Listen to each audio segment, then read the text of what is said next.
Three, two, one, go.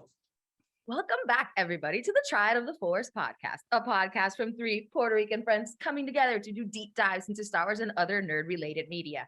Today, we are going to be focusing on other nerd-related media. We're going to be talking about the unexpectedly amazing Loki series. And now that it's all over, we have an amazing guest joining us to deep dive into this awesome series. The one, the only Ty Black from Wit and Folly. Welcome back, Ty. Welcome, Ty. Hey guys, it's good to be back. Love talking about this. This is a really fun one. So super excited. Yes.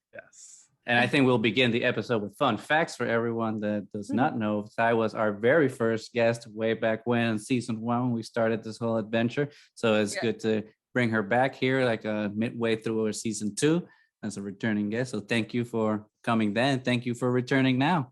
Of course, we had so much fun like that last time. So. Yeah. It was like what, like 5 hours or something, just talking the shit. Yeah. For sure. It was awesome. Yeah. The birth of the Mobius strip was that day. Yes. Yes, named after Mo. It was like such a moment. A moment. There we go. A moment. And now we're gonna talk about Mobius and Mobius, so it's kind of full circle. I didn't even think about it. That's this is already going well. Oh yeah, that's so weird, so meta. Oh my god, it's meant to be. It's a time loop. Everything's closed. Everything. Time is the only way circular. it We came back to it. Love it. But before we get going, I know we kind of did the small interview last time. Well, it wasn't a small interview, but we did the interview with you last time to kind of get to know you. But for everyone that is tuning in now and hasn't had a chance to catch our previous episodes with you, which they definitely should, and we'll leave links in the description below. Why don't you tell us recap for us a little bit about who you are, what you do, what's your relationship here with all the storytelling things that we're about to get into. Let's do a small recap of Wit and Folly and Ty Black.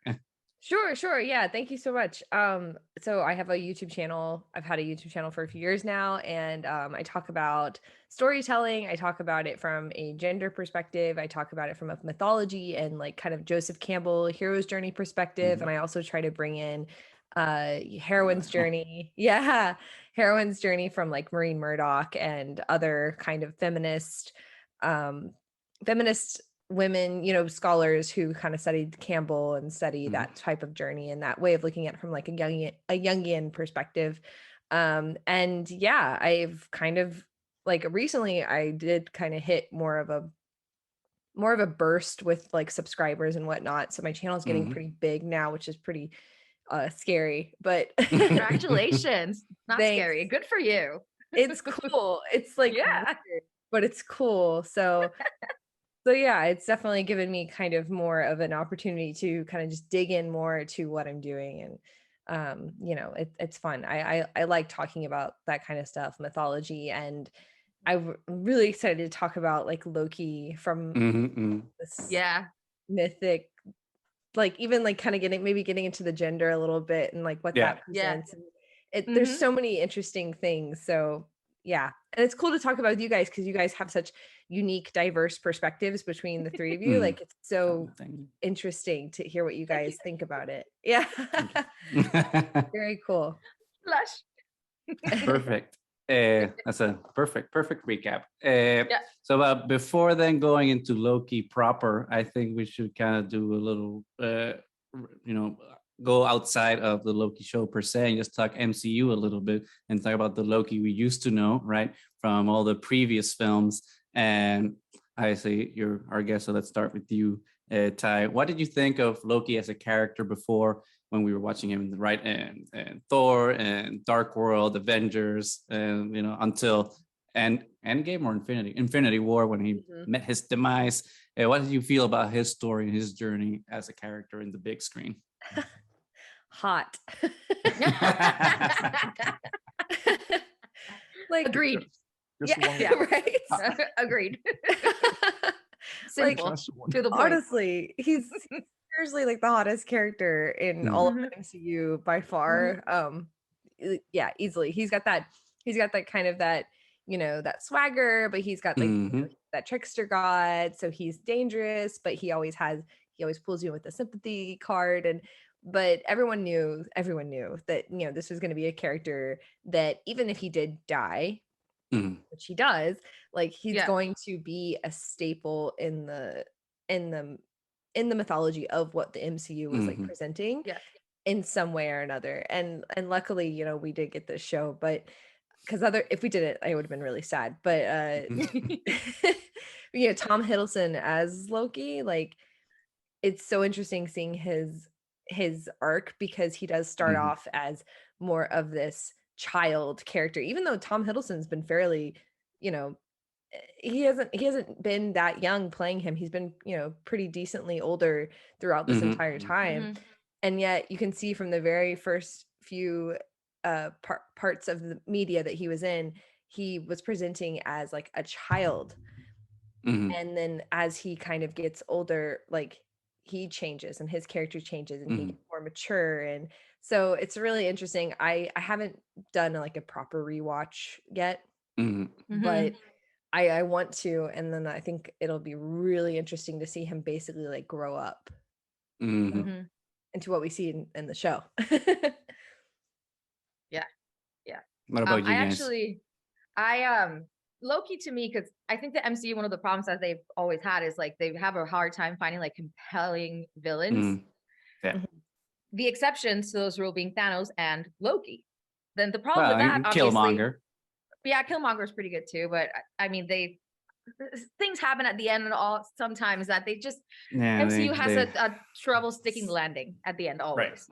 Yeah. So I always loved Loki from the beginning. One of my problems with it was that he kind of kept getting reused too much, and sometimes he was reused in like the same trope. Like I'll always do the same thing. I'll be this close to redemption, but then I'll make them vulnerable, stab them in the back, and go back to the same Loki, which eventually he gets over after what, like 50 backstabs in Infinity War, where he actually does something selfless and actually sacrifices himself and actually dies, after faking his death for like 10 times. So I was a little worried when they announced Loki, and when we find out that the Loki that we're getting is the Loki version from 2012 after the first Avengers, who hasn't had this redemption arc. So I was like, what are they going to do with this? Is it just going to be like a body cop kind of show? I mean, which it is sometimes. I mean, the dynamics with him and Mobius are fantastic, but I was worried about what we were gonna get. And then in that one episode, you already get his arc going, because you bring him down a peg, you show him how his future is supposed to turn out, and you flesh him out already, him admitting that he's a dick because he's afraid and he's weak, and you get all that in just the first episode, and then it just like skyrockets from there. So I was not that excited about it, honestly, as much as I love Loki, because I was like, we're just gonna get a rehash of it again. But it just far exceeded my expectations, and in my opinion, they did stick the landing this time. So we're gonna get there eventually, but I think overall it was just fantastic. That's my 2 cents. Maybe 3 cents. Maybe 3 or 4. Exactly. Well, to me, the Loki before this whole season was, I guess they were trying to just bring the character into the whole story. It wasn't like, it didn't have to like flesh it out. So in a way, when I first thought, they're gonna do a show, they're like gonna do like an anti-hero kind of journey, Loki, which I was like hesitant about it. So I'm completely glad that wasn't where they went with it. But the Loki we saw was pretty much, like what Nani and Ty were saying. Like it's just like that repeating stuff of like, you're almost there, but then you forget. And it's that's why it's such a relatable character. Also, like we all sometimes just get there to the cusp of like we're gonna better ourselves, and then we just drop the ball, and that's human. That's part of what the journey is all about. But you always saw Loki's like inner fight with love, and I think that was like something that always brought me back to like give hope to the character. at first love for Thor, love for his family, love for eventually what it comes to down this arc will eventually be love for oneself, which is the hardest love to acquire. Yeah. But I'm glad I started playing things out and how everything developed. It was from just there's like a hot looking character we all love like looking at Tom Hiddleston now being like, wow, like you just blew my mind. I want to like go through that memory lane of what was that dream. So I'm mesmerized with the whole evolution of this character at this moment.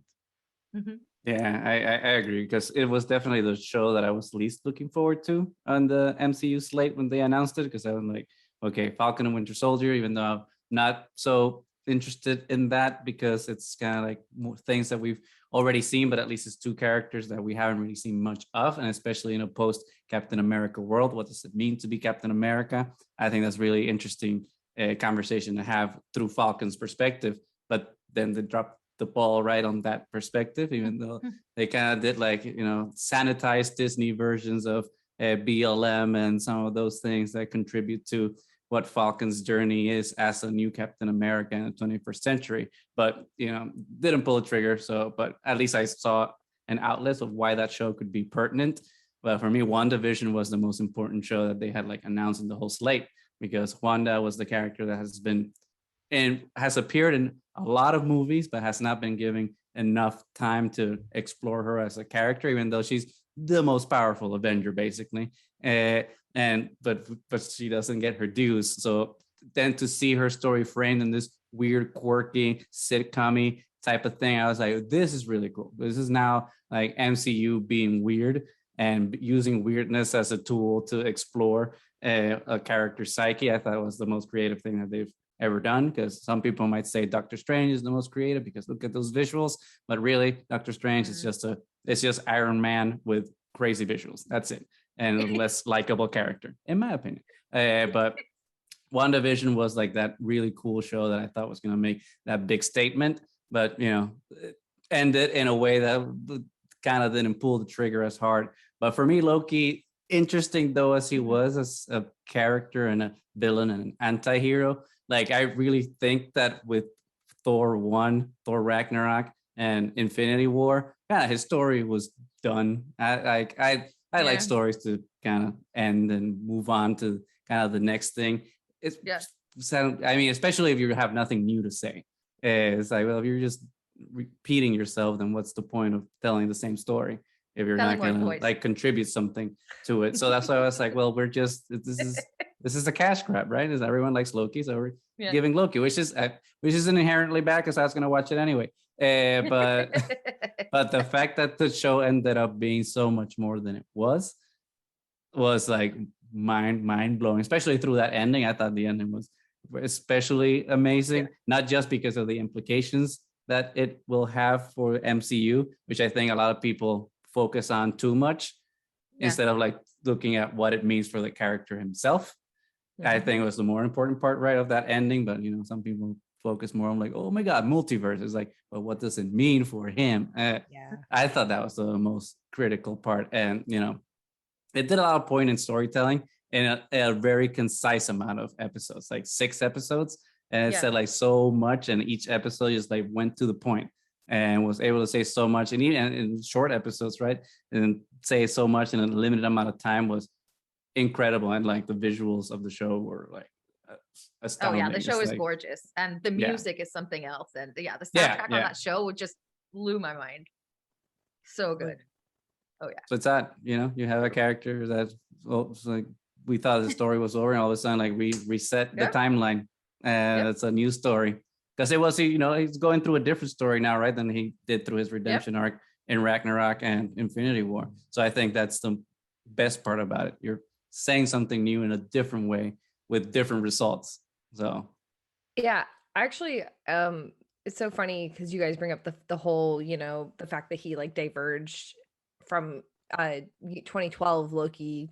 But it's so weird because to me, like I even starting off the show, I was like, this is the Loki that we, the audience, know. It doesn't matter the fact that, right. you know what I mean? Like, it doesn't matter Mhm. that he did experience more of a redemption, you Mhm. know, Right. it is the Loki we know, because the whole thing that the show is presenting is like, there are versions of yourself. You could have taken a different path. You could have Mm. chosen Yeah. a different choice. You could have Yeah. made a different choice, and that would have led you down this path. Yes, that makes you a different person. Like, you are a different person Mhm. tomorrow than you are today, Yeah. but you know that person. Like, you know Mhm. that other person. You know what I mean? So it's Right. like there's multiple ideas that are being presented here, Right. and they're it's kind of like opening up this like really interesting opportunity of questioning, who am I and what makes me me, and do I know who I would be if I Mhm. did something different?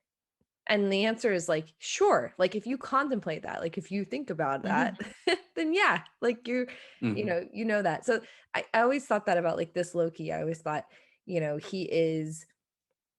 is both different and he is both the same. Mhm. And that's all that we need going forward, because he doesn't, like, I know a lot of people are so hung up on, not you guys, but like like there's Mhm. people like on the internet, like The they're whole Sylvie so, Loki thing. well, oh my god, there's that. But Yeah. I wasn't even We'll going get to there that. yet. Wasn't even going there. But there's so many people hung up on, like, yeah, like, who is this Loki, and like who Mhm. who is he, like, compared to the Loki we knew from the end of the movies. And it's like, Yeah. to me, that's like, that doesn't really matter, because Mhm. Mhm. essentially he is the same Loki that we knew. It doesn't Yeah. matter that we saw a different Yeah. story, Right. ending, but the point is that anything can happen now. Like, the idea that this has opened up, Mhm. it just means that, like, you can be anything, you can do anything, and that's the symbolic gesture, right? So Mhm. Yeah. I think that's the important part of the Oh yeah. story, to an extent. Yeah. Yeah. Which is actually one of my favorite conversations, is when Mobius talks to Loki after he like locks him in the time cell, and he tells him, by the Mhm. way, just in case nobody has told you, you can be whoever and whatever you want, even someone good, if Mhm. that's Yeah. what you Mhm. choose, That's not what you want. just in case nobody's told you, because that's the problem. When you're told your entire life that you're supposed to be the bad guy, you start to believe that you really are only supposed to be the bad guy. Yeah. Mhm. So so he goes through this experience where he doesn't necessarily have to be good or bad. He just has to Right. be Loki. And I Yeah. think that's so poignant that Mobius is the one telling that to Loki, because Mobius is telling Loki that his story is not the circular strip, it's the Mobius strip, right? That you can just Ah, invert your story and go and do your own journey. Boom. yeah. No, it's so Absolutely. interesting that you brought that up too, because like, also that's, I did this video a while back called like the little boy with the horns on his head. Mhm. And the whole idea is that there's a lot of young men who grow up in a world being told that they have the potential to be monsters, and they have the potential to commit horrible acts. Mhm. And they internalize that, and you know they put that on themselves. There's a lot of shame there, and there's a lot Mhm. of Mhm. like sometimes it comes out as, okay, fine, I will be the monster that people Mhm. want me to be, that people expect me to be. Mhm. And Loki is a really, really, really good example of that, because Mhm. Mhm. he wears the horns on his head to show Mhm. people, I am a monster, deal with it. Like, this is exactly who I am. But in reality, he's like, that gives him away, because Mhm. anyone that shows themselves as the monster, that puts the mask on of the monster, is just Mhm. saying, like, I'm just a hurt little boy at the end of the Yeah. day. Mhm. Mhm. Mhm. And I'm like, super vulnerable. I'm scared. yeah, yeah, exactly. They're And like, especially in Loki's case, who was like Mhm. his favorite person in the world was his mother. So yes, Mhm. I Mhm. mean, it applies to him so much, that idea. So I mean, I love that all of that was fleshed out, and without it having to be like completely in your face. It was done in a way that Mhm. the episode's done and you think about it, and you're like, Mhm. oh, what's gonna happen in the next one? Oh, and now I want to rewatch the whole thing and watch like his development. I mean, it was just like really good throughout. it was, But yeah, it was yeah, constant. Yeah. but the mind blowing thing about that though, and to your point, Ty, is that they do that exploration right in the first episode. It's like they don't stretch it out like through 6 episodes to get into the core of who he is as a broken boy, right? In the inside, it's just bam. First episode, let's get back into the inner turmoil of the character that he just like recognizes who he is, and just I appreciate that because it just kickstarts the journey immediately. He doesn't have to like, he goes into that threshold, right, of the TVA when they're brought in, right, by Mobius and his squad, and immediately his journey starts there, and he has that realization, and then he has to acknowledge that and then realize what he's going to do with it. Right in the second episode, when they do the reveal that the person that they're hunting is not him, it's Sylvie. And I think that was very important that he wasn't hunting himself, it was Sylvie. And I think that's the most important change that they changed. And I use that word cautiously, change in terms of like what a variant is, by not showing that a variant isn't just himself. It's just a person that's your proxy, that's like living a similar story to you, that happens to be named like you, but it's not you. And I think that's the most powerful thing, by showing that his person that he's hunting is Sylvie. It's a woman. And then when we go into like the place where they dump everything, it's like, you got Richard E. Grant, and you got Kid Loki, and you got the best Loki, which is Alligator Loki, and Boastful Loki. And like all of these are just completely different, which kind of shows that they're not the same person. And I think that's the most important part of that episode that people kind of forget about. Like, they're not the same person. Yeah. They're just called Loki, but they're not the same.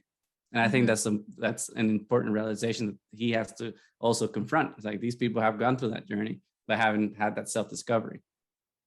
But that's interesting, because that's for the character Loki. But if you flip it, if you flip it as this the story of like our psyche, then they're all the same.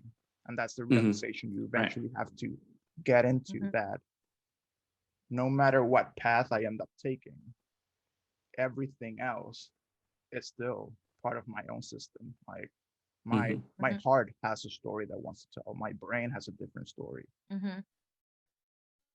My survival instincts have a completely different story that I want to tell. And then that's where it comes at the end to the void. Like everything else has to get destroyed, and only one will remain, which is such a strong, and that's the fear, because the only one that remains, it's the ego, it's me.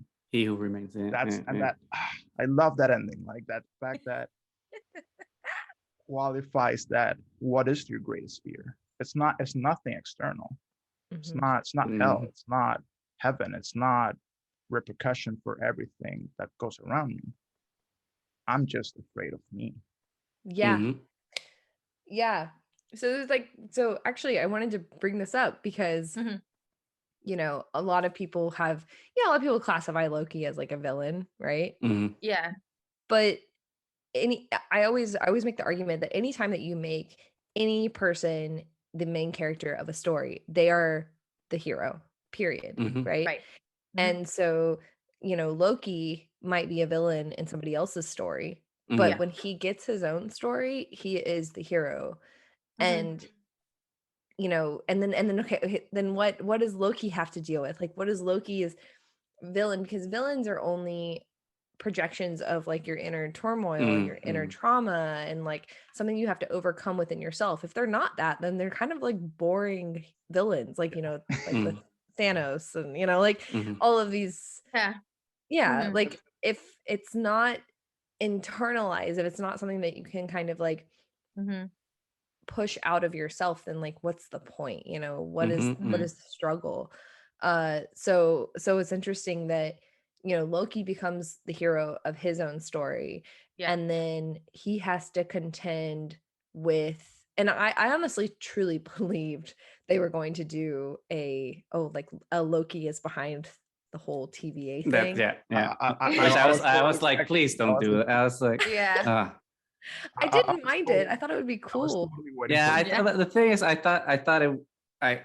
I thought it was gonna go that way, honestly, because it's like, well, that's the ultimate payoff, right? It's just facing all these Loki. That So it is a Loki. Yeah. it's like it's the ultimate like Scott Pilgrim thing, where Scott Pilgrim has to face himself at the end, and he just ends up being friends with himself, which I thought was hilarious. But I thought that's what Loki was gonna go to, and I'm like, come on, that's too obvious, and like it was, I don't know. So the fact that it wasn't that, I thought it was. I thought it was more poignant because, like, well, yeah, the struggle isn't with the Loki beyond me; it's with the Loki within me and in front of me. And that's who he was. Like the He Who Remains character ended up being more of a trickster god than the ultimate trickster god is. Yeah, like he outdid Loki. Yeah. In every single sense. Like, yeah, I thought that was and that's brilliant. That's the other thing. Like we see at the beginning, Loki always self-identify as the god of mischief, and that eventually starts eroding. Like throughout Loki's journey, that starts eroding. So, and the fact that Loki's facing the actual trickster god in a sense, and being morally and completely paralyzed by what's being presented, that's so rewarding. But I think it wasn't Loki just because it's part of the MCU. If this was just like a standalone Loki and that's it, I bet they could have pulled off the one really probably. No, but that's a good point, because now that you're saying that about how the mischievousness erodes, and you think about the whole show, every time he tries to do one of his, like, pull the wool over someone's eyes, it doesn't work. When they're in Lamentis and he does the thing where he turns into a woman's husband, she doesn't believe the illusion anymore. So like every time he's doing an illusion, no one believes it anymore. So it's not that God. He's just a guy who's trying to figure himself out in this story. But kind of going back into the ending when they meet He Who Remains, thought the most interesting thing that He Who Remains tells them when they're like questioning, like, why did they have to go through all of this? And the He Who Remains says, like, well, you have to go through the journey so you can get to where you are. And I was like, oh, that's so meta. It's like, I can just imagine the writer saying, like, well, you have to go through these steps so that your journey is believable and you can like face yourself, because otherwise, if you don't go through it, then you won't have that growth and you won't be ready for the trial ahead. So I don't know. I just wanted to kind of make that aside because I thought it was like such an interesting thing that the writers put in there to make the villain right out of the story say. Okay, so to your point, Goose, definitely the journey is what matters. Otherwise, the end makes no sense, which is why I actually loved it so much from the beginning, because we get this Loki that still believes like himself a god and like the ultimate power in the universe is the Infinity Stones. And then he sees Infinity Stones being used as paperweights. And then it's like, wait, so the TVA is the ultimate power in the universe? It's like, what do I do with this now? And, and the fact that Sylvie, or you don't know it's Sylvie yet, but the Loki that they're hunting is supposed to be a superior Loki to himself. It's just like this like ego trip. It's like he has to start looking at himself immediately from the beginning. And back to Ty's point, I really enjoyed, when Mobius tells him, it's like, he's trying to bring him down a peg. So he tells him it was never your story. It was never about you. But I don't think that's how it works, because it doesn't matter if you're not a big player in the big scheme of things. I mean, I'm the main character of my own story. So, saying that to somebody is like, really? And then we get to go on him in this journey where he's his own protagonist and, finds the different antagonists, the ones that better him, mirrors of himself that he can learn from as well. So I think it was like really well fleshed out. But I don't know, somebody else wants to say about the journey. I did like, I just want to add to what you were saying about Mobius's put down for Loki. Did appreciate that he was like, oh no, you're just a little kitty cat. We just gotta look at it. So I'm like, oh man, I love you, Owen Wilson. And also kudos for the writing team for not putting a wow on Owen Wilson's, because I imagine Owen Wilson being like, okay, at what point do I say wow, guys? And like he didn't have to do it. So good for him. That's so funny. Past that stage. Yeah. Oh my God. Yeah. But it's a beautiful, like. Oh, go ahead. Oh, sorry. Oh We all my have so God. much to say. Yeah, there's a lot. There's It's a lot. I It's know. a lot. Go ahead, Mo. Okay, sorry. Well, I really appreciate that we finally see like this. And maybe it's just I haven't consumed the right media, but I've been craving like the idea of like an enlightened antichrist, like the idea of like a psychopath that transforms into sainthood, if that makes sense. And that is what we get. We actually get.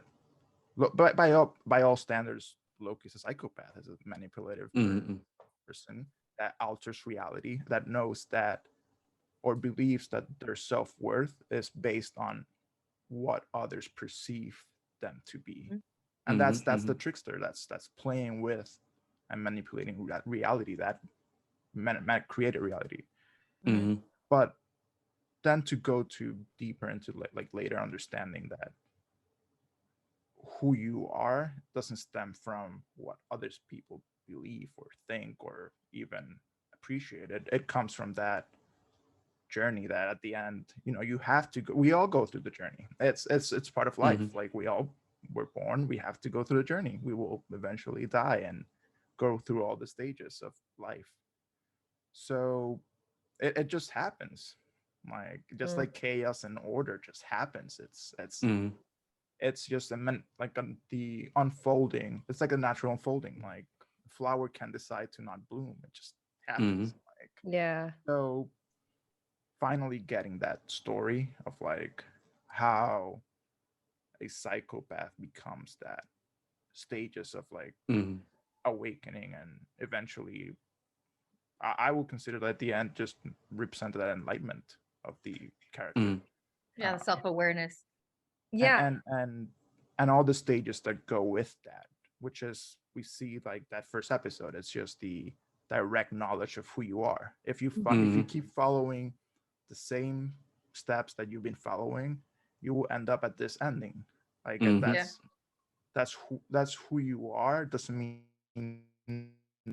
it's determined. It just means that the immediate past, it's gonna reflect upon the immediate future. So I keep doing X, Y, and Z, the result will always be X, Y, and Z. And that's the first step. That then comes like the questioning, the deep questioning, the breaking of the ego. Yeah. And from that comes like that idea of like there's something missing. There's like, what's the counterpart? And that's where Sylvie comes in. Sylvie is that it completes the wholeness. It's that idea that until we reconcile both sides of who we are, we can't go anywhere. There's no step going forward. That we're just gonna keep fighting and fighting and fighting. And that's what the void represents, right? Because he's confronting all these versions of himself that are just stuck in their loops and can't break free from them. And that's the beauty of the void. They're stuck on the loops. But the void also represents, to me, like it was like, it felt like a quiet adept representation of our minds. You had the alligator Loki, which is like that lizard Best brain. Loki. It's the Best it's the one that, every time that Loki got insulted, it will just bite. I'm like, I'm here to fight. Like I need to be completely on top of everything. I need to control everything, because if not, I'm gonna get killed. That's the the animal instinct part. Yeah, the animal instinct. Then you had the child Loki, which is like all the ruler, the unprecedented, incomplete, unbiased imagination. The whole world is at your disposal at that moment. Like there's nothing stopping a child or from taking over the universe or the world. And that was the Loki we kept seeing. Like it was on the movies, that was the child, like what Ty was saying. Like it's a child like Loki. It's one that's still trying to play with the universe. It's a plaything. And then you also had the classic Loki, the hermit, Richard Grant. Yes. the Loki that saw past like all the loops. I was like, well, the only thing that makes sense is to take myself out of the equation. And that's such a, it's Luke Skywalker in Last Jedi. It is so well, but I forgot philosopher. Boastful Loki. But it's right, that the Loki idea with the that, hammer. That's what you're thinking about? what? No, he's still talking Loki. about. But he's still I'm talking about talking about classic Loki, old the man classic Loki. Oh, sorry. Yeah. That there's I forget what it's called, the train of like philosophy, but that the only meaningful choice you can ever make is to take yourself out of the equation. Mm-hmm. That's the only real choice we ever have. Mm-hmm. And that was the one that followed it. They meditated. They were by complete hermit and isolation, and that brought a certain type of knowledge. But it wasn't until Loki, with the faith on Sylvie, that stems from love and all those aspects.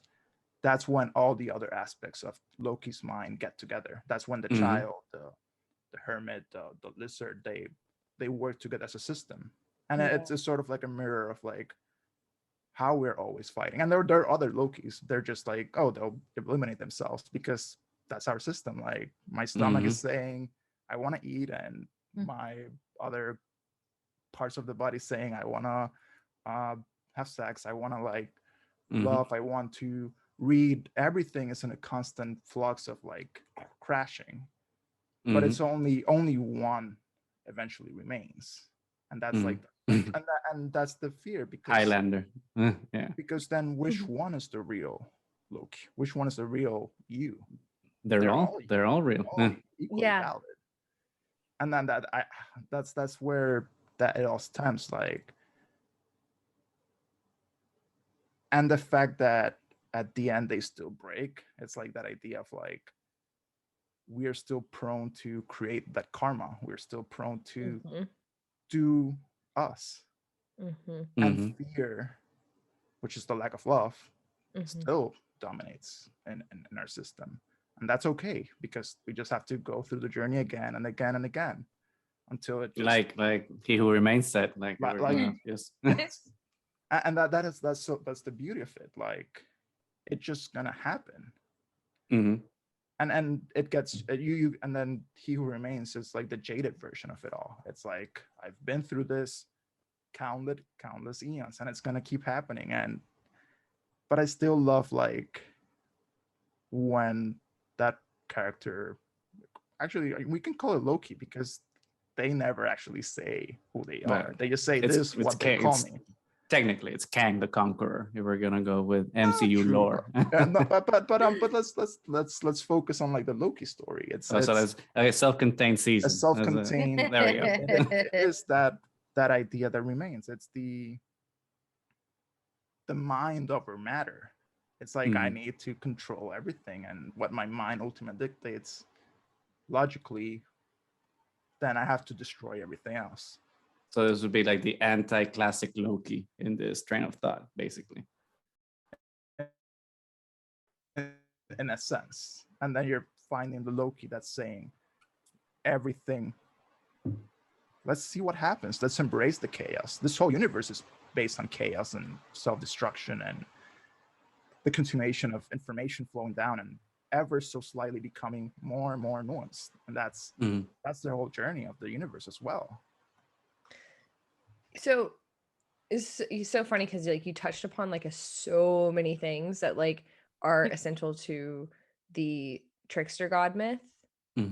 Like so many things, and it's so interesting. So like I'll just hit like a couple of points because like for one, trickster gods, like from a purely like Campbellian point of view, are considered to be like in the negative. Like they're considered to be they're not the opposite, but they're in the realm of like they're kind of like in the underbelly of the myth, you know.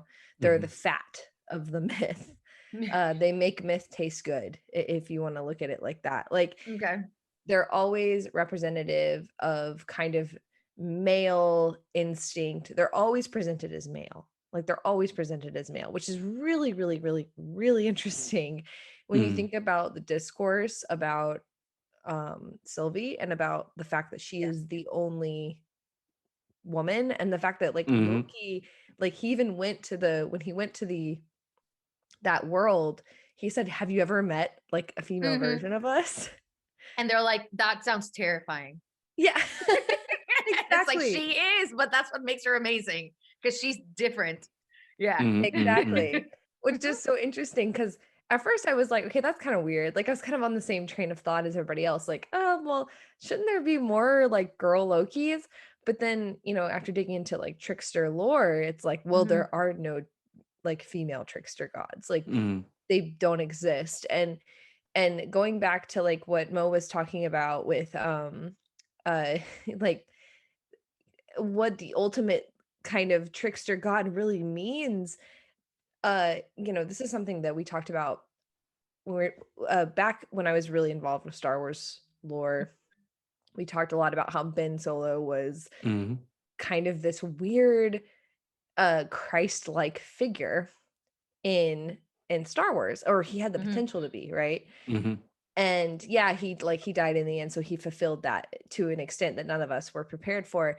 But at the end of the day, he actually represented a trickster god more than people I think because Jesus Christ, and if you look at from a mythology perspective, he was a trickster god. So if you kind of meld your mind like around that, like, okay, Jesus was a trickster god. Trickster gods are in the negative. They're not telling you what's bad. They're telling you what is humanity. They're telling you like this is what's going to happen. And trickster god tales often scare kids like way more than heroic tales do. And they're telling kids this is the reality of things. And they often take they take the form of animals to represent that we're a part of the world, like nature. They often represent nature, survivalist instincts, just like kind of like that basic instinct of man, which is why they're often represented as men and not women. And they're also presented as like they're not bad, but they're not completely good. So like they're kind of like this, they're like kind of amoral, but they're not necessarily bad. evil. Yeah, they're not evil. So they tell us like why bad things are happening. Like that's the point of the tale. It's like telling kids like, hey, this is why bad things happen. Like you have to accept that bad things are a part of your world, and you have to learn how to deal with that. Like don't fall for these things, but also like accept that these things happen, So it's like this weird, it's kind of like this weird area of folklore and of mythology. But what they decided to do with this story is that they decided to break all of that and say, okay, let's explore something different. Like let's make Loki into a hero, and let's keep his trickster like attributes. But like what if we presented a female trickster into the world, and that completely just like shakes up everything. And crazy enough, it presents a modern trickster, and the modern trickster being not only a woman trickster, but two tricksters falling in love.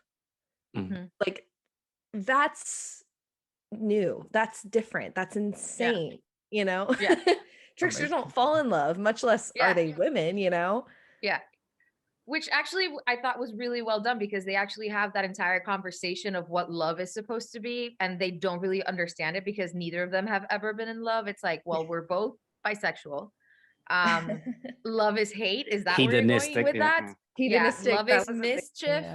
What do you think? I think I'm gonna need to have more drinks if I'm gonna go down the love conversation. I mean, so I thought it was so good that they're actually admitting it to each other. And then when they have, the moment, I think like I was like a little freaked out at first and like weirded out. I was like, this is like the most narcissistic thing of all time. Of course he fell in love with himself, but it speaks to so much more than that, because it is about self-love, which he never was able to love himself. So he was able to see a mirror image and love that. So it's about loving yourself, which like Mo already said, is the hardest form of love, to love oneself. And then because she is a different person, it's the same essence, it's the same nature, but it is a separate person. It also does love of the other.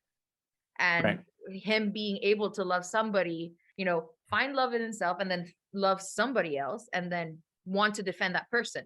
So it's like this whole thing about, love, and obviously it's cliche, but love is what was able to make him change, just like it was able to change a Love whole is a bunch of other battlefield. characters. Yeah.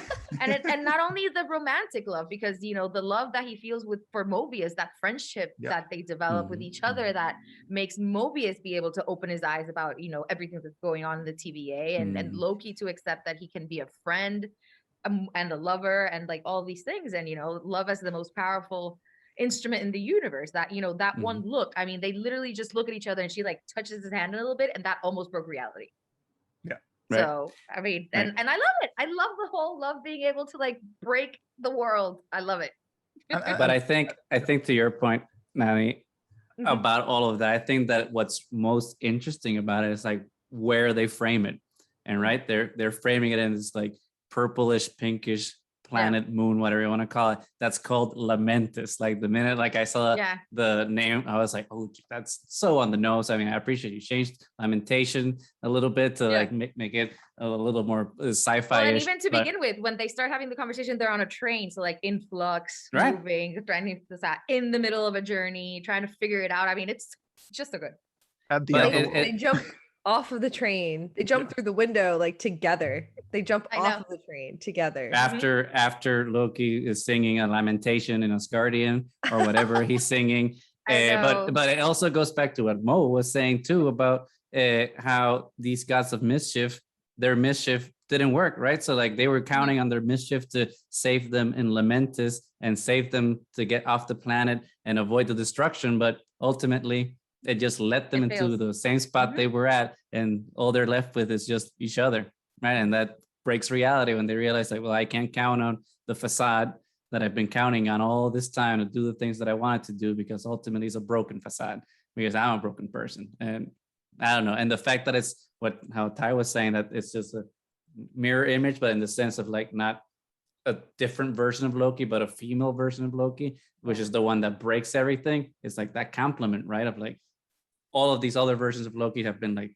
the male gaze that's always doing everything and always caught in that loop. But then the minute that this one's introduced, it completes the circle and it breaks everything completely. No. So I thought that was like super interesting when you're in Lamentis, in the void, and then at the end of time, like these three places like have these three narratives of how that relationship this is a main component of how the story develops and how it's gonna just like break that relationship and kind of change Loki's arc completely going forward. Yeah.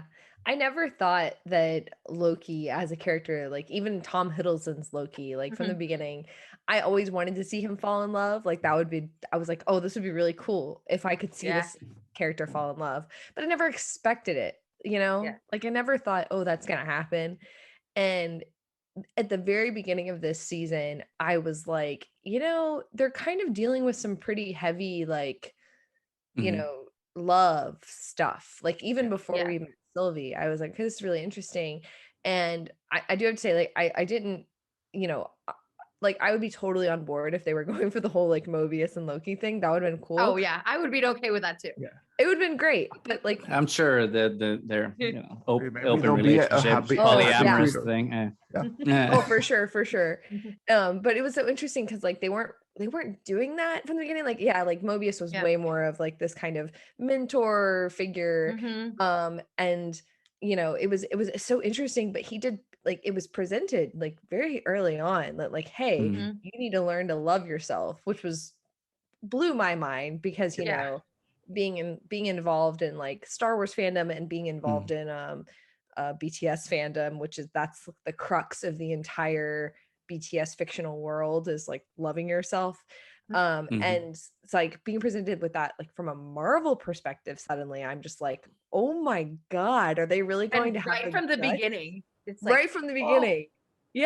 Are they going to do like what Star Wars failed to do? Like, oh my god, like how crazy is this? So, and then being presented with a woman, was really cool, because to me, they ended up telling a story about a Loki that wasn't Tom Hiddleston's Loki. They said, hey, you know what? He's actually processed a lot of his stuff, not only through the movies, but he's also processed a lot of his stuff like throughout the show, like just meeting someone that he can love and that he can care for, someone other than him, that's already fulfilled a lot of what he's had issues with, and but Sylvie has so much to go through still. And then the very end of this, they were like, it's not him that needs to like actually kind of process this stuff. Like Sylvie needs more. Like Sylvie needs more of this journey to go through. Sylvie's the one that needs the journey. So that's what I was gonna ask about now. Which sorry. is like going back. No, I mean, it's you're saying it, so I'm just gonna like dive in and ask you directly about it. Like going into like that ending right at the void when the kiss happens. I think it's very interesting visually how they frame the kiss. Right, they start kissing in one direction, and then when they flip directions is when like the kiss changes intentions and whatnot. So obviously the show ends, spoiler alert for everybody, the show ends with kind of a cliffhanger where Sylvie kills He Who Remains, and then the multiverse is unleashed. Ty, what do you think about what that means for Loki and Sylvie as characters, about where Loki was when the romance was fulfilled, so to speak, and where Sylvie is and where she will go based on like her kind of pushing him literally away? Oh, I love it. I love it so much. I love it so much because it's like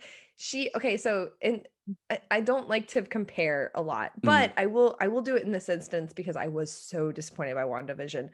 WandaVision, the writers intentionally took her love away. They took her kids away. They took her husband. There's a lot of ways I would have written it differently, like, and it would have made sense, right? But they decided to take everything away from her, whereas against her will. Whereas in this story, Sylvie pushed him away. She kissed him, and then she pushed him away, and she immediately, as soon as she killed He Who Remains, you could tell like she regretted it, or she just felt an immense amount of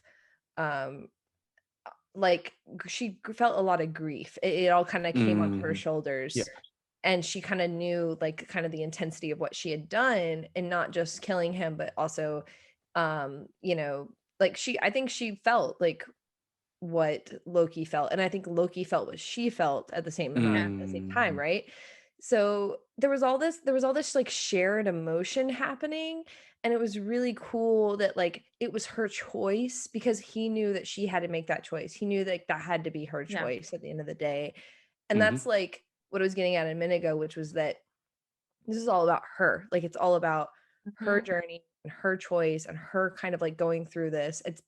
It's just telling the audience like, hey, what would have happened if Loki did become Loki? And what if Loki, was a girl and was, kidnapped when he was, a child? And like it's just presenting this whole new idea of like how we perceive who we are.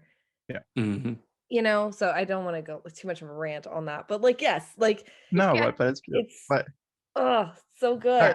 So good. It was amazing. I mean, I hadn't noticed until you mentioned it. It was the whole that the intention changes when they switch. Because even the lighting changes, the colors of the light change. And when the kiss first happens, like you can tell that she really does care about Loki, because they had this whole inner struggle about that. Why aren't we seeing the same thing when like right before the end of the previous episode, we are hand in hand facing the end of time. And now it's like, why aren't we clicking here? And it's like, well, deep-seated trauma, and you can't trust and I can't be trusted, so we're clashing here, and that was a beautiful line, because Loki now acknowledges it, and then she cares about even it, though it's not true, because he can be trusted now. I know. And then she kisses him, and then when it first starts, I was like, please don't go the way that I think this is gonna go, because I was like, this is it's gonna happen, because this is how Loki works. You make the person vulnerable and then you stab them in the back. And then as soon as they turn, I was like, she doesn't have the knife in her hand still, right? So when she pushes him, I was like, well, at least she didn't stab him. She didn't stab him in the back. She pushed him from the front. The front. It wasn't a Game of Thrones thing with Jon Snow stabbing. So it's like, so she's like still having that internal struggle of I care about him, but I'm so focused on my revenge that I can't completely eliminate him. I just need him out of my way. Yeah. And it's what we were talking about, that yes, Loki has done a lot of growing, and not only has Loki done a lot of growing, but Loki had a way better upbringing than she had to begin with. Like, well, he had it, and she was stolen, right? And as much as he likes to complain and that he was betrayed and everything, like, he knew his mother loved him, and he knew deep down, even though he hated them, he knew that Odin loved him and that Thor loved him. And you know, he had this upbringing, and the betrayal didn't come until he was like an adult. But then Sylvie was kidnapped when she was a child, was made to believe that she was not meant to exist from the moment that she was a child, and lived on the run alone, and then eventually hid in the ends of world, like in just a terrible, horrifying environments where everybody is like, you know, in panic state because it's the end of the world. And that's where she grew up. So I mean, the only thing that she had was her revenge and that goal. And even though she started to get her eyes open by meeting Loki and the other Lokis and everything, every single time that she tried to trust somebody, they betrayed her. Yeah, because it happened with the judge, and you know, she tried to trust her because we have our, you know, goals aligned, but she got immediately betrayed. So it's like, why should I trust Loki? The only thing you think will make you happy is the throne. The only thing I think will make me happy is my revenge. The problem is that at this point, Loki has realized that the wanting the throne was an empty wish. That was never going to make him happy. He realized that being or keeping Sylvie safe was going to make him happy. Sylvie hasn't gotten there yet, but I'm hoping that in season 2, we will get her back and see more growth from her, or maybe even see it from her perspective, Sylvie being the main character. I don't know. I think that would be amazing. I hope so.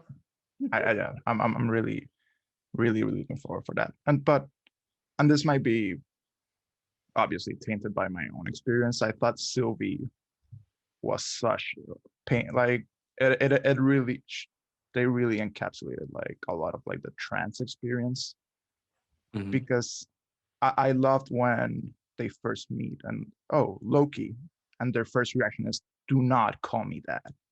It just like your dead name. Do not call me my dead name, because that's a story that I do not want to follow. It's a completely separate person. And the fact that, oh, call me Sylvie, it's a chosen name. It's the idea that Sylvie got kidnapped as a child, when kind of on the trans experience, that inner child gets kidnapped, you're told you have to be a male, or you have to be a female, and you have to act this way. That arrests, that kidnaps essentially that child living on the ends of world, which is just anxiety. It's just constant anxiety. Like you have to jump, you have to go back to places, you just have to play a trick, so you have to enchant other people into making them believe you're somebody else, instead of living your true self. And it does harm, like it tarnishes like that idea of like, how do I even love? Because all your experience has always been living at the end of worlds, and that anxiety inducing, which is the lack of love. So like I thought it was just lovely, like how then also Loki then recognizes on its own right, wait, Sylvie is a female, it's somebody that's different. Even though we're the same, we're also different, where there's a lot of different aspects to it. And kind of like having Sylvie's story, Sylvie has to go through a journey, because all throughout her life she was just surviving. There was no journey to actually go through. It was just the Staying idea alive. of like staying alive, and the still I mean, childish, not in a bad way, because but the idea that revenge will actually bring something, that's Batman, rewarding. basically. But I will that's destroy those that destroyed I will me. destroy, and it is a completely valid reaction when you're all of your life you've been hunted down, you've been harassed, you've been like just completely ostracized and outcasted from that reality. So now Sylvie has to reconstruct her own reality. That's why the timeline had to split all over the place, because Sylvie hasn't done a timeline of their own. Loki is already kind of completing that journey, and eventually might become that mentor, that companion that helps Sylvie go down this path. But this is Sylvie's journey at the end of the day. Like Sylvie, like the difference between, at least I see in the Loki here and Sylvie, is that Loki at the end understands that life is suffering, like, and that suffering, the only thing that will attenuate it is I just have to be compassionate and love. Like it's the only thing that's gonna like not make me feel a void. And that is something that Sylvie now has to go through. Exactly. Yeah, Loki always had that idea of like glorious purpose, and because he was given like that upbringing, he was given like as much as he was the little boy with the horns on his head, the little boy who was a frost giant, he was a monster. He was still very privileged compared to alternate versions of himself. And that's like so interesting. And like what you were talking about, like from a perspective of being queer, being trans, like all of these things, I've seen a lot of people on Twitter talk about how Sylvie's story, and even Loki within the show, how the themes of being that is in their stories. And it's really, really, really, really interesting to me how much people are just like connecting with that part of it.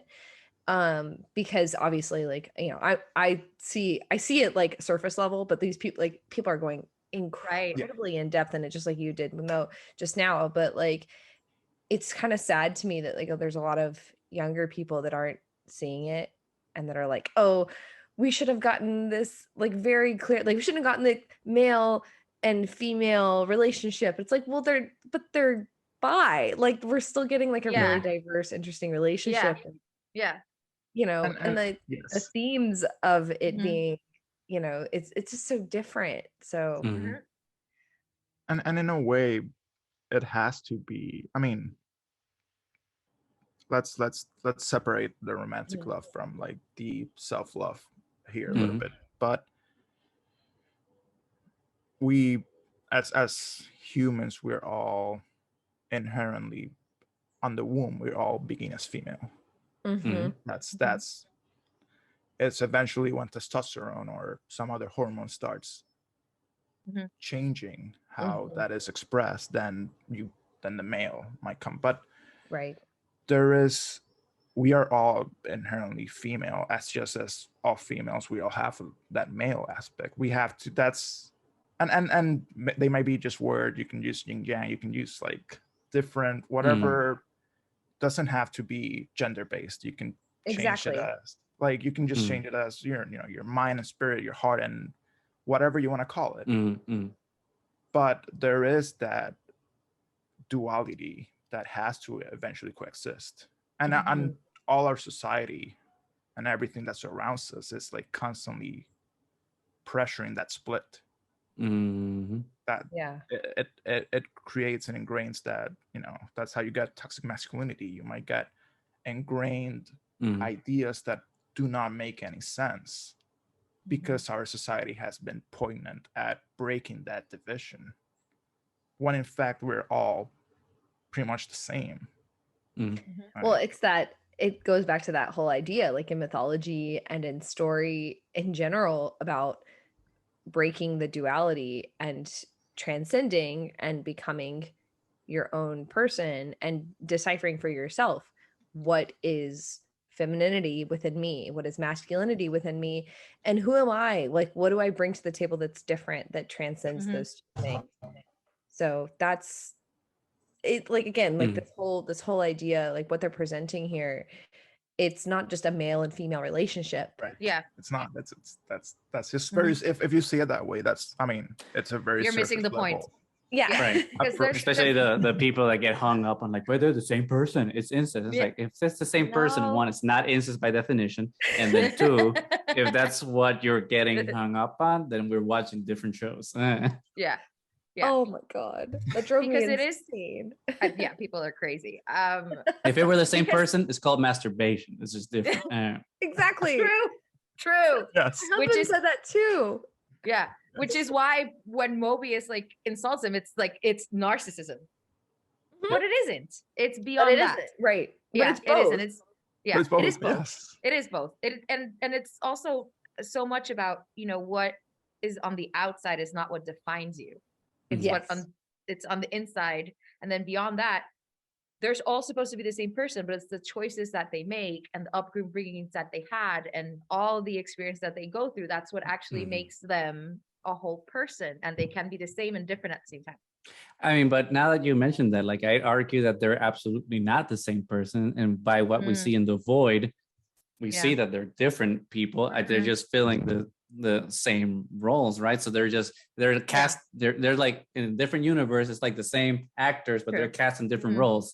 So they're different people just playing the same role. I like that, but I also think that like the attraction, like the actual attraction is based off of a little bit of narcissism, right? Loki's like, ooh, this is interesting. This is me. Yeah. Okay. Not like me, but like it's not me. Yeah. It's like it's flirty. It's interesting. It's like, what do you do with that version? Yeah. But and it's supposed to play on both sides. Yeah. But there's fun to it also. Like and it was acted so well because there's like so much chemistry between the two actors making it happen. So it's like so believable as it's going on. And I was like, are they actually gonna go there? They're not gonna go there.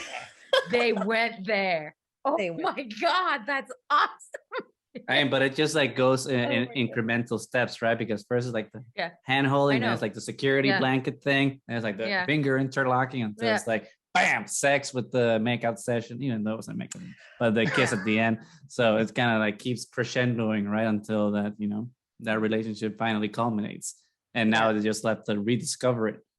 Well, and there was also this like beautiful moment of when they fought each other. Yes, because like honestly, anybody that likes good romance, like actually likes romantic stories, loves a good fight. Their conflict is key in romance, and the fact that we got a physical fight with swords, where we got like, well, kill me, and he's like, no, and then just and that part when they're like just attacking each other, but then like threatening each other. Well, then you kill me, I'll kill you, and it's just like, and then it's very opposite Romeo and Juliet, where they're actually killing themselves. He's like, no, I won't. Which that happens too, though. Yeah, when she does that. Yeah, when they ruins herself. That is literally a Juliet moment. She's literally killing herself to be with her one beloved, and then later on they present a whole other different thing over like, I'm not you, you're not me, but we're like each other. And like, they had that whole moment where he suddenly learns how to do the enchanting thing. Yeah. That's the link. Like, that's the like, you knew this all along because we're the same. And then all of a sudden when they're fighting, she's like, but I'm not you. Like, there's this constant push and pull between them, and they all represented, I truly believe it's all represented in that fight where, I'm going to kill you, no, you kill me.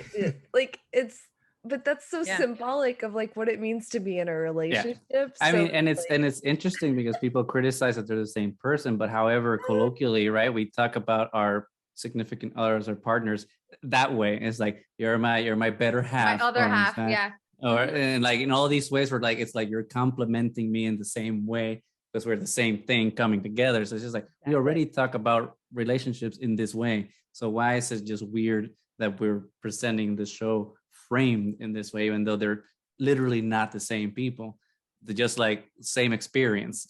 Well, that's a problem with talking. That's the problem with, I think a lot of young people don't understand that in relationships are messy, and they're two people coming together to be one. And if it's hard to be one person, it's very hard like my husband and I were just fighting yesterday, and I was saying stuff and he was saying stuff that just were completely bonkers. We were just saying stupid stuff together. And and at the end of the day, you kind of like, breeze through it. You could apologize to each other and you just go through it. There's conflict, there's messiness, and then at the end of the day, there should be, if you're willing to stay in that relationship, there should be a oneness. There should be a, you know what, we are each other's life, and that's, we chose that, and that's what we're going to do, and we're going to work through it and understand it. And understand kind of both points of view. Yeah, because that's the only way you can really kind of push through it. It's like constantly questioning, okay, like, what did I miss? What do I need to work on? Like, but that's I always get like so hung up on the word dyad, I don't like dyad. I think it's a dumb word, because Joseph Campbell always said monad, which is one. It's a one, and there is no dyad. It's not two, it's one. A relationship is always one. And that's really important to me, especially when talk about these mainstream relationships that are in media, no matter who they consist of. I feel like there does need to be that kind of push of there are two people coming together to, yes, you can be an individual, you can be who you want to be, you can do what you want to do. I have my office space in my basement, my husband has his office space upstairs, we have doors between each other. That's great, that's awesome. But like, you're one person, you're living a life together. It's a shared life. It's a shared life. That's really important. It's really special, and it's very like, it's sacred, I guess. No matter like what kind of, it's not religious, it's sacred, So I think that's, to me, that's what's so special about the relationship of the what is it, the self-cessed, the self-cessed in fiction. Self-cessed. Exactly. That's what it is, honestly. Like, it's symbolic, right? So, But that's what it has to happen. You have to have yourself obsessed. Well, yeah. And in your partner, you're supposed to see things in yourself that you love about yourself. You see in them as well, and that's how, like, that's how people find things in common, because you see things in yourself in somebody else. So, yeah, I think it was beautifully done. So.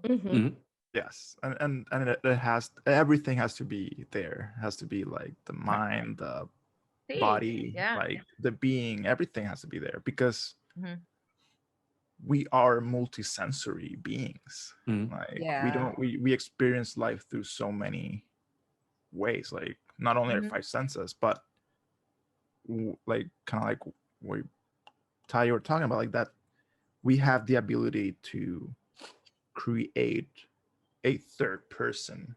And literally and figuratively, actually, in yes, and it's kind of interesting, because it reminds me of that like quote, like, when there are two, I'll be there.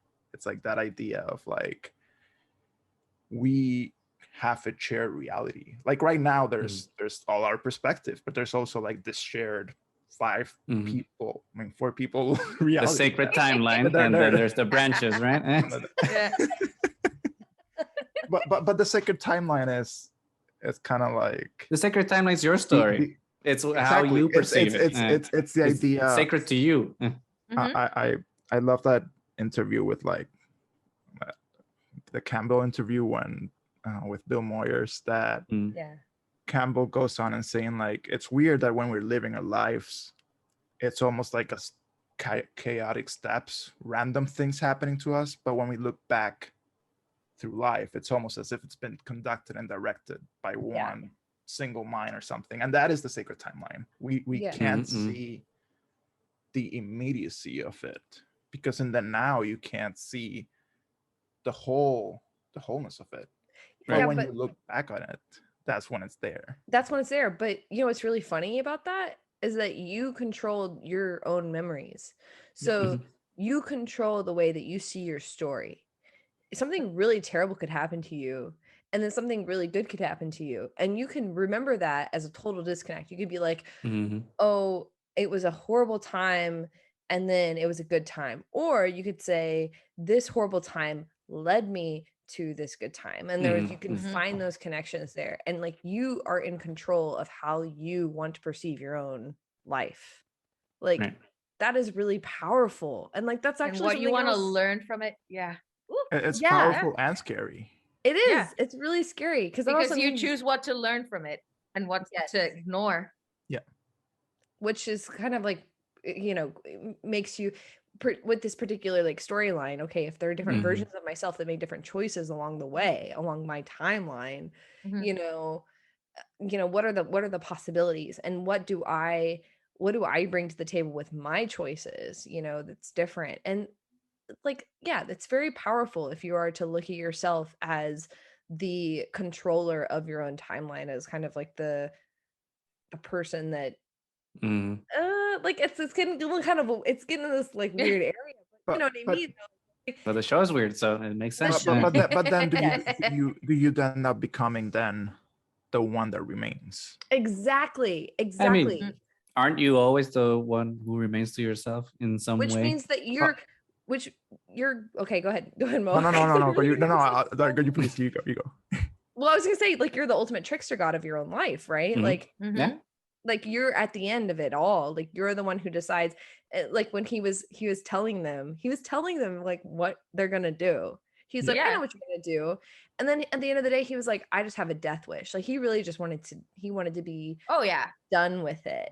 He was just suicidal at this point because he's exhausted of just doing this all by himself. And you can tell, I love that it was so interesting that he looks excited when he realizes that he doesn't know what's coming next. He's just like, I don't know what's happening. Or he was lying about not knowing what's coming next. He's like, okay, well, I need to lie to them to get them to do it. It's possible to get them do whatever. Yeah. I mean, because when he looks at when he's dying, his final words are, "I'll see you soon" or something like that. Well, because he's completely convinced that it is completely circular. That because the multiverse is going to happen again, the TVA is going to have to be created again, and he's going to be to return to this point in time again. That's what he believes. Like, it's a question of what came first, the chicken or the egg.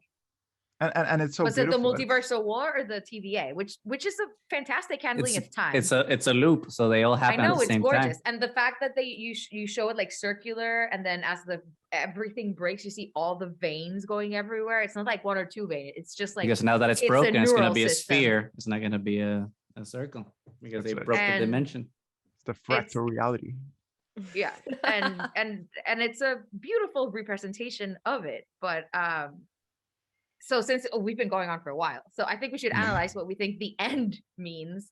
So now, Sylvie broke time. Yes. Loki is clearly broken stuck or fixed it. Or fixed it because because you or freed. Yeah, because he goes into this whole, it's either stifling order or cataclysmic chaos. I think there's a way in between. I don't think it has to be completely one or completely the other. Balance. Because it wasn't just stifling order, it was eliminating entire timelines and sending him to the worst void in the world, to be eaten by this like Cerberus character, like guarding the entrance to the underworld. Like, there's so much myth in this. And that's what Alioth was, right? Yeah, he was the Cerberus character. And then the other one is cataclysmic chaos because it's all the versions of himself. But now that at least Sylvie and Loki know about all the alternates, does that change it? Or are they just destined to go back to the beginning? I think that where Loki ended up, like in the future, I think that kind of like, I think that like solidified some things. Like, okay, like now we have this character who was slung into the future. So, and it was a future where it was, the one who remains was the aesthetic aspect over kind of the whole of the TVA. And this is a different TVA where he has decided to kind of be the face of it, which is different from the previous version, I assume. So I feel like this is Sylvie's doing, right? This is like Sylvie Mm. set something, she did something different. And yeah, she might have freed all of the timelines, but she also might have made it so all of the other versions of that guy, the He Who Remains guy, came together and like, decide to work together. I don't know. Like, we don't know exactly yet, but Yeah. that sounds really compelling to me. I think there's misdirection in what happened. I mean, this is speculation is what we're doing now. So I think because of when we see Owen Wilson, Mobius, and I forget her name, I forget. Yeah. There's the numbers, and I'm having a hard time as it is with names, and you throw a number, it's like I'm not gonna get it. But when he's with her and they're looking at the branches diverging, they're like, oh, he says something, and she's like, oh, there's no going back or something like that, something along those lines. So they are aware of what's happening, right, with the divergent timelines. But when Loki meets them, he doesn't recognize him. So that to me kind of implies, and maybe I'm just reading it wrong, that he's already in an alternate timeline. Yeah. And that's like the other Owen Wilson are in the other one, like in the main one, and Loki's in the branched one already. Yeah. So I mean, I don't know what that will mean for them personally, because that's where I'm concerned about going forward. That's gonna turn into the MCU again. And it's gonna be more concerned with putting out movies than it is to like concluding the story. Yeah. Because we already know apparently that he's gonna be in Doctor Strange. So really? Oh, allegedly that's the and Doctor Strange in the multiverse of madness with Wanda and Kang. See, that's what like everybody's like, oh, this is the multiverse now. This multiverse, like, I don't care about plot. Like, I don't care about plot. I don't know what's happening in the next movie. I don't know what's going on. Everybody said multiverse. I was like, I don't know. What it's about the themes. Yeah. Right. Yeah. Like I don't like I'm also like, but it's also just me. I just very much lack like logical understanding. I really do. Like I cannot, like sometimes I watch some of these movies and I turn to my husband and I'm like, okay, I don't understand what just happened. And he's like, oh, this happened and this happened. I'm like, oh, okay. And then I'm like, oh, so it's like this particular theme in mythology. And he goes, oh, I didn't think about that, so they both live together though. These things work together, so I don't know, but it's just not in my. I'll have to watch I'm like, I don't know. But that's the problem with time travel, and we always get it wrong anyway. Never makes sense. I know. Sorry. But I want to point something out that we haven't talked about. I thought one of the really interesting characters actually was Judge Renslayer. And I thought she was a very weird mirror to Sylvie too, because I mean, she's kind of the architect of Sylvie's demise, because she's the one that arrests her originally, and then that affects Renslayer too, because she's humiliated that she lost a child in the process. So that moment defines both of their lives. And then I think it's kind of like incredibly mean of Renslayer that when Sylvie asked her like what her actual Nexus event was, she's such a bitch that she's just like, I don't even remember. I'm not even acknowledging. She does remember. I'm sure she does. She's being a bitch. Yeah, I think so. Yeah. And I just think she's being a bitch. But then they are defined by the TVA in different ways, because Sylvie just wants to destroy it because it is the architect of her destruction. And then Renslayer is so loyal and faithful to it that when all the lies start coming out, she is obsessively defending all the actions of the TVA, regardless of what it is, because at this point, it's like, this is my life. So she's an acolyte, right? So my loyalty needs to be vindicated. So there has to be a reason why all of this is happening. So I need to find out the truth for a different reason. And then we see her fleeing at the end with instructions given by Miss Minutes. Love Miss Minutes. Yeah, love Miss Minutes. But I loved her, what she says. I'm gonna look for. I'm searching for free will. For free will. Yeah.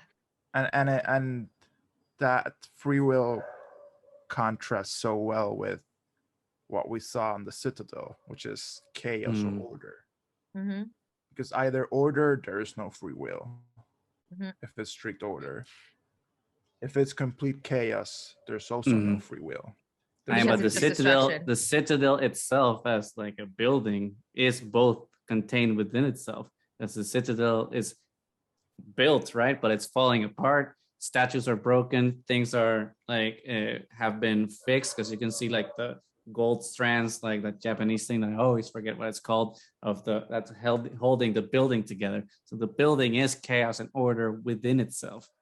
So to me, it also had, because you had the black and then you have the gold, so it kind of looks like the blood of the gods bleeding out of it, like the ichor. So there's just like, I thought it was like beautiful. Oh, the citadel was just beautiful. Like I will live there. Just stop calling it chef's kiss and a big Goldblum kiss, like that. but then the counterpart to chaos, it's like chaos theory. Like out of seemingly chaotic events, there's an apparent order that comes to being. Like most of our nature is based on chaos theory. Right. Like we just have multiple leaves popping out. They're all the same. They all follow that same pattern. Yet they seem to have an order out of a completely chaotic system. So that's where the narcissism of the one that remains is so attached to that, to control it. He believes that, I either have to control or let it be. But are you sure? Are you just not another pawn within this whole chaotic system? Well, we have to set up Avengers 10, so obviously there's someone above.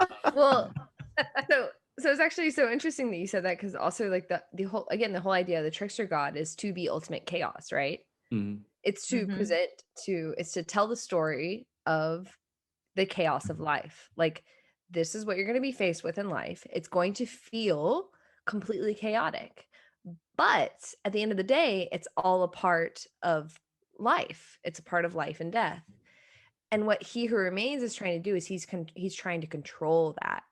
And that's the problem. And that's why he's such a good foil and he's such a good villain to Loki. It's somebody who is trying to control, and Loki is saying, well, I'm just trying to do what I want to do for me, Yeah. Like, and Loki's always been about free will and writing his own destiny. Exactly. And then to find this like otherworldly person like controlling the entire timeline is like the antithesis of Loki. Exactly. And that's what makes him the villain in the story, and Loki's the hero of the story. It's beautiful. It's so cool. Like, it's so cool. Yeah. It is so cool. Like, it's and that juxtaposition of like, because we all want to believe we have free will. That's somehow that goes such against our grain of like who we are, that it really bothers us. Like if and even the idea that every action we take, our brains took it like a few seconds beforehand. Like, you didn't make that action. Like your biology did. Your system and her whole biology took that action, and then it gave you the illusion that you took that choice. Like, even that is like disconcerting on a very, very deep level. Yeah, it is. Only if you think about it too much, because for practical purposes, it's true, but it doesn't matter, right? You have to just acknowledge it. But it matters when you are not a practical person. Right? Yes. Well, I was gonna say, no, like, honestly though, because I haven't experienced myself, but my husband did go through like a period of immense depression in college whenever he was learning about like free will. He was taking like psychology courses and philosophy courses, and he was like, he did that. He is like, if I go to open the door, did I choose to open the door? Like, he was really, really, it was hard for him. And it was really hard. And like, we talked about it a lot, and luckily, like, luckily that was years ago, and we've talked about all this together, and that was helpful, I think. But that is something to think about. Like, there are people who really have a hard time wrestling with, do they have free will in every aspect? And there's religious components of that can get in the way. There's the idea of an omnipresent, like the God that decides everything. Like, do you have free will against God? There's is all of everything these already written?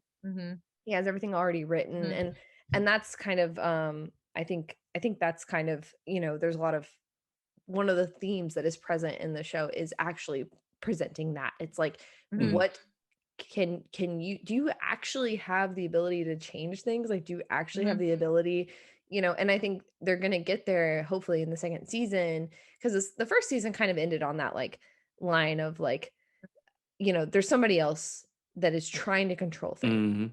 So what obviously she tried killing him, but he's not dead. There's other versions. There's that are now a bunch of variants of him. Yeah. So like, what is the second season going to kind of put out there in terms of theme of like, okay, so what if you were to get rid of this person that's trying to control things? What exists? Is it just a bunch of chaotic timelines? Like, and what does that mean for the universe? Is it just chaos, or does it find a way to order itself? Which I think order within the chaos. Like they're all kind of getting on that in a way. Like there's order in nature.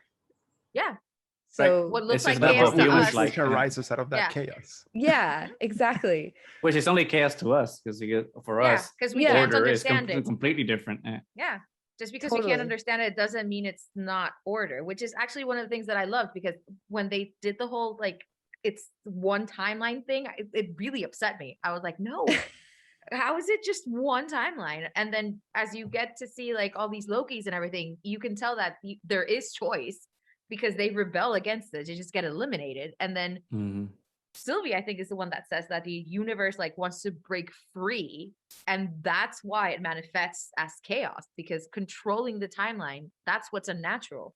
Yeah. So exactly. It's like Jurassic Park. Life finds a way. Life finds a way. It's gonna break free if you try to control it. Totally. It is unnatural to try to control it, as it was unnatural for this character to try to like break through the timelines and intervene.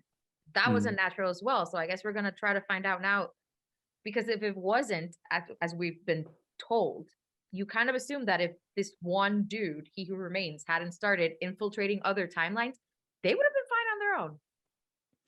So I think, like the multiverse needs to exist, but there has to be a way for it to exist without this apparent villain that we're gonna get now that wants to like destroy all timelines except his own. So I love it. Which then like its purpose, it's even like it's ambiguous. Like, are you doing the right thing? Like, well, I saved the universe because I saved my one timeline, but screw everybody else that wants to live in a different way. Does that make sense? I mean, he might also want to just be like the ultimate ruler of all timelines.